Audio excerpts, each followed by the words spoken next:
Voilà, c'est comme annoncé, ça a pris du temps. Voilà, l'invité, le tout premier, est là. Kafunda Kantola, médecin africain. Voilà. Bonjour. Vous êtes gynécologue, et obstétricien. Obstétricien, oui. Gynécologue ou accoucheur, si on veut abréger. D'accord, alors, vous êtes plus au Cameroun. Oui. Votre seconde patrie. Bon, la patrie qui m'a accueilli quand je suis parti d'ici, il y a 40 ans, Oui. pour aller terminer mes études. Et ça s'appelle recours au pays natal ou retour au pays natal. Retour à la source. C'est une très bonne chose. Retour à la Quand source. on y rentre, ce n'est pas pour la retraite, mais c'est avec l'expertise. C'est parce que c'est la source qui nous a nourris, qui nous a fait grandir. On revient maintenant pour pouvoir bâtir aussi. Apporter aux autres ce que nous sommes allés acquérir de l'autre côté. Vous retrouvez les maîtres, les Mouyembe et les autres. Exact. C'était un moment de bonheur, vous ne pouvez pas imaginer. Pour lui, tout comme pour moi, de se retrouver comme ça après tant d'années. Il vous a donné cours. Quand on a commencé, quand la fièvre hémorragique a commencé, qu'il était déjà là, j'étais son élève à l'époque. Voilà, oui, ouais, dans les recherches. Dans les recherches. Il a été très courageux, il a été le premier, il est allé sur le terrain, il a vu tout. Et il a maîtrisé. Quand je le retrouve 45 ans plus tard, vous imaginez l'émotion. Ça a été une très grande émotion pour moi. Ça, c'est une très bonne chose. Alors, le pays a besoin de ses fils. Les filles qui commencent à rentrer, pas pour exiger des postes, rester à la Gombe, mais pour aller à la cité, Exact. changer les choses, ne pas râler à tout moment, et puis faut apporter de l'expertise. Exact. Alors, Dr Kafunda, vous rentrez avec une expertise dans le domaine de la santé et précisément dans l'assistance médicale. À la procréation. Comment? À la procréation. L'assistance médicale à la procréation. Et concrètement, je crois ici, il y en a qui considèrent que c'est un tabou. Et pourtant, ailleurs, c'est déjà surmonté. Ouais. Madame Obama a eu à témoigner dans son livre. Exact. On peut surmonter certaines difficultés par la science. Et là, on comprend que Dieu a doté certaines personnes de choses pour surmonter peut-être des cas que l'homme lui-même a créés. Exact. Et là, comment ça se fait? Maintenant, un laboratoire déjà sur place, installé. Oui, ça a Les été patients pénible. déjà en traitement. Oui. Les Comment patients vous ont faites? commencé le traitement depuis le 8 avril. Actuellement, nous sommes en cours de stimulation. En fait, si je montre les étapes, il y a d'abord l'étape de la stimulation ovarienne, c'est-à-dire on prend les mamans, parce que c'est elles qui vont en fait nous donner les gamètes dont on a besoin. On leur donne des médicaments permettant qu'elles puissent avoir plusieurs ovulations à la fois. Dans la nature, il a été fait pour qu'une maman ait une seule ovulation par cycle, par mois. Mais là, parce qu'on a besoin de recueillir plusieurs gamètes pour multiplier les chances, on va lui faire un traitement qui stimule l'ovulation. Stimulation ovarienne. C'est un traitement de 9 à 10 jours. On peut aller sur 12 jours pour certaines personnes si elles sont un peu résistantes.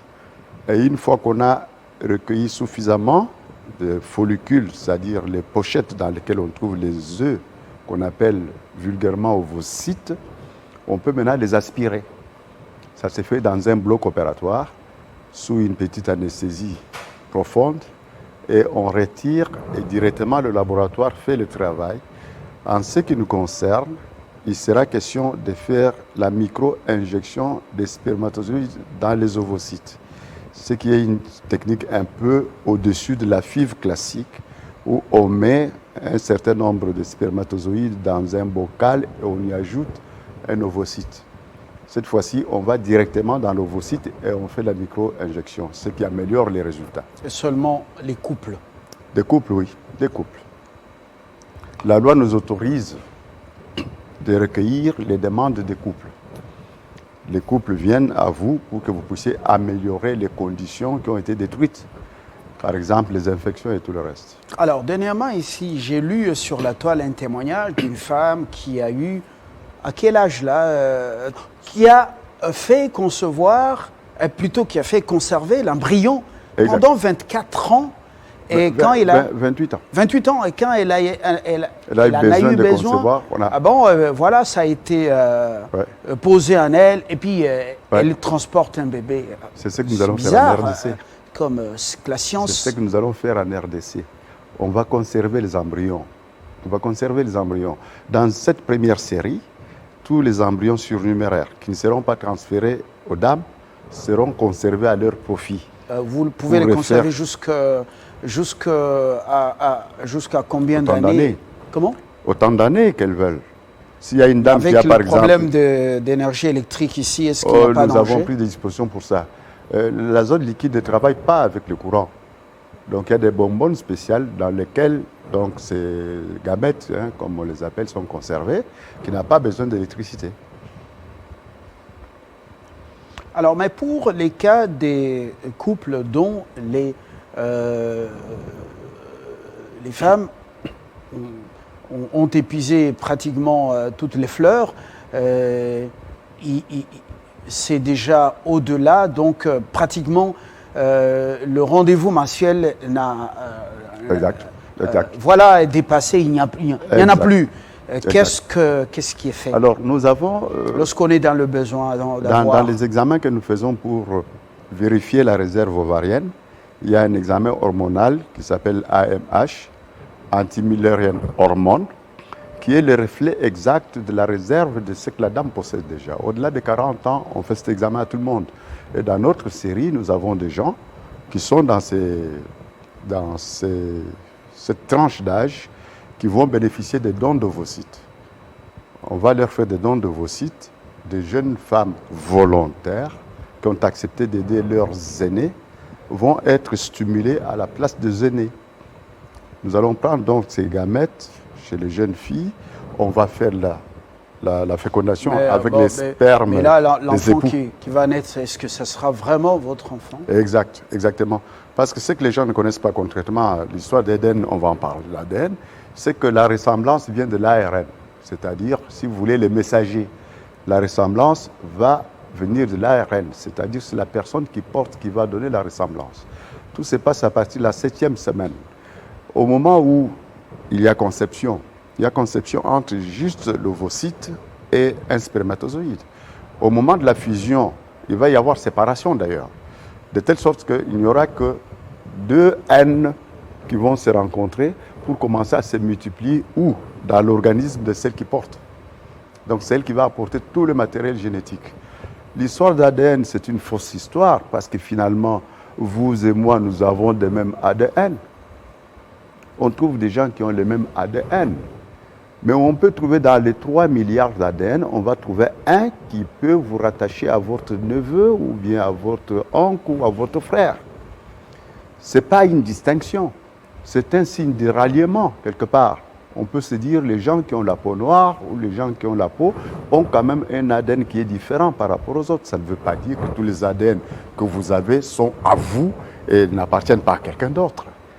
C'est une fausse rumeur, l'ADN, ça n'a rien à voir. On peut retrouver des caractères distinctifs, mais on trouve beaucoup plus de caractères communs que de caractères distinctifs. Alors, cette pratique avec l'éthique, est-ce que ça rime? C'est autorisé par la loi. Est-ce que vous en discutez au niveau de l'ordre des médecins? Oui. J'ai découvert avec bonheur que la loi sur la reproduction humaine de la RDC est en avance par rapport à beaucoup de pays, y compris le Cameroun. Au Cameroun, on est encore en train de discuter sur la loi. Pourquoi? Il y a une particularité, ce pays, malgré le fait qu'il est laïque, mais avait eu comme premier président un musulman. Et à cette époque, il y a beaucoup de gens qui ne croyaient pas à certaines avancées scientifiques, qui les rattachaient un peu à la culture, à la religion, ainsi de suite. Ce qui fait que c'est nous qui nous battons maintenant pour faire passer la loi. Alors au niveau du Congo, vous dites que la loi est déjà là, il y a des avancées. Elle existe. Est-ce qu'il n'y a pas un débat permanent entre les praticiens que vous êtes parce que vous êtes déjà inscrit à l'ordre, au tableau de l'ordre des médecins de la RDC. Est-ce qu'il n'y a pas un débat permanent sur cette pratique et sur, donc, à la lumière de l'éthique? Mais je vous ai dit que la loi qui existe n'est pas venue comme ça. Il y a eu des spécialistes, il y a des gens qui ont travaillé là-dessus, qui ont planché. La loi est sortie bien avant, alors que dans d'autres pays, c'est maintenant qu'on réfléchit à la loi. La pratique vient toujours avant la loi. Ça a déjà été débattu, accepté. Ce n'est pas une loi d'aujourd'hui, c'est une loi, je pense, de 68. Donc, on ne peut pas revenir dessus. De toute façon, il n'y a pas matière à discuter là. C'est une aide pour améliorer les conditions qui ont amené un couple à l'infertilité. Pourquoi on débattrait? C'est normal, tout le monde l'accepte. Sauf que maintenant, la technique que nous apportons, la technique qui existe déjà, est une technique qui est courue, qui est connue. On n'a pas à en discuter. Le fait de pouvoir faire des inséminations, tout ça, c'est de la reproduction humaine. C'est une assistance. Le fait de donner des médicaments à une dame qui n'arrive pas à ovuler normalement, c'est de l'assistance. Donc l'assistance existe déjà. Il y a des techniques qui sont venues l'enrichir. Donc la loi ne va pas changer à chaque fois qu'on a une technique innovante. On ne va pas changer la loi. Les principaux couples qui se présentent, est-ce qu'il n'y a pas aussi les débats entre les deux partenaires, par exemple sur ce que vous avez appelé emprunt chez les jeunes filles, par exemple? Le don. Oui. Le don d'ovocytes. Oui. Don d'ovocytes, don des spermatozoïdes, tout ça c'est accepté par le couple parce que c'est ça l'avantage que nous avons.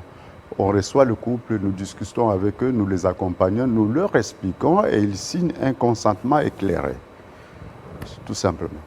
Il faut leur expliquer. Il faut prendre le temps. C'est pour cela, je ne vous l'ai pas dit, mes consultations sont gratuites. Je n'ai pas voulu mettre encore une barrière financière au fait qu'on me rencontre pour que nous puissions discuter de l'aide qu'on va leur donner. J'ai mis les consultations gratuites. Tous ceux qui m'ont rencontré ont eu droit à ces explications qui ont permis qu'ils adhèrent. Et mes confrères qui envoient les patients aussi ont fait la même chose. Parce qu'on avait quand même un groupe de confrères qui ont commencé à préparer le terrain, à recruter les patientes en attendant notre arrivée. Vous savez bien, l'année Covid, on était avec vous l'année dernière, ça nous a un peu retardé. C'était assistante médicale à la procréation Kinshasa 2020. Nous sommes en train de réaliser 2020 en 2021. Il y a eu une conférence en 2020, le 7. Voilà. Le 7 mars. À Memling, et avec beaucoup de médecins, justement. Quelles ont été les principales résolutions de cette conférence? Il était question que nous fassions tous la sensibilisation. Vous savez, c'est très bien. Quand on a une technique, on la fait dans son petit coin sans en parler aux autres, ça ne marche pas. Il faut rendre public ce qui est bon pour que tout le monde le sache. Beaucoup de gens qui vont ailleurs, à l'étranger, pour faire cette pratique, ne savaient pas qu'on pouvait la faire en RDC. Là, ils ont découvert que des spécialistes peuvent venir, peuvent fermer leur clinique momentanément pour venir réaliser la RDC, comme ça a été mon cas. Et maintenant, les gens comprennent. J'ai même eu un problème. Ceux qui n'avaient pas encore vu le laboratoire ont dit, oh là là, il faudrait d'abord qu'on voit le laboratoire. Hein? Ça a pris un temps, le temps que je puisse mettre le laboratoire en place, le récupérer, tout ça. Ça nous a donné un certain petit retard aussi. Maintenant, on est en train de boucler la sélection. On a un temps limité. Il faut qu'on aille. On avait prévu d'aider 40 couples en leur apportant des médicaments qui ne seraient pas dans le prix de la technique. Et maintenant, il nous en reste quelques-uns que nous n'avons pas pu joindre ou qui sont pas venus à temps ou qui n'ont pas eu les règles qui correspondent à cette période. On doit les récupérer, leur permettre de faire une deuxième session au mois de juin. Alors on comprend deuxième session parce que tout est conditionné justement, c'est un langage technique. Présentement, comment vos collègues, médecins, gynécologues ou d'autres spécialistes, des biologistes, ont-ils reçu cette technique? Reçu? Oui. De nous? Oui, reçu cette technique de vous. Comment est l'accueil? Non, l'accueil est très positif. Hein? L'accueil est très positif, sauf que je dois dire qu'on n'a pas eu beaucoup de temps pour infiltrer, pour parler avec tout le monde. Le 14 février, le fameux jour de la Saint-Valentin, j'ai pu réunir autour de nous les gynécos dont j'avais déjà les contacts. On a pu discuter, mettre en place ce qu'on allait faire, le calendrier. Et je déplore parce que plusieurs qui apprennent maintenant se plaignent qu'ils n'avaient pas été contactés à l'époque. Je pense que notre service de communication avait flanché ce côté-là. Mais maintenant, je pense que pour tout le monde, ceux qui nous rejoignent maintenant, c'est très positif. Ils auraient bien voulu participer depuis 2020, mais malheureusement, à cette époque, il paraît qu'on n'avait pas pu joindre tous les gynécologues. Formidable. Et puis, beaucoup me disent on était au courant, mais on ne savait pas quand ça allait commencer. Alors, ça a été reporté plusieurs fois parce que le Covid avait empêché qu'on vienne plus. Le Covid a bousculé beaucoup de choses, mais ce n'est pas la fin du monde. On voit qu'il y a une vie après Covid ou en plein Covid. Alors dites-nous, pour revenir un peu, parce qu'on peut anticiper, prévenir, on dit mieux vaut prévenir que guérir. C'est ça. Les causes de l'infertilité chez l'homme, tout comme chez la femme. Quelques causes qu'on peut éviter, les causes peut-être banales, qu'on banalise ou qui peuvent être fatales. Exact. Je commencerai par les causes infectieuses, ce que j'appelle inflammatoires, parce que je mets ça dans deux catégories.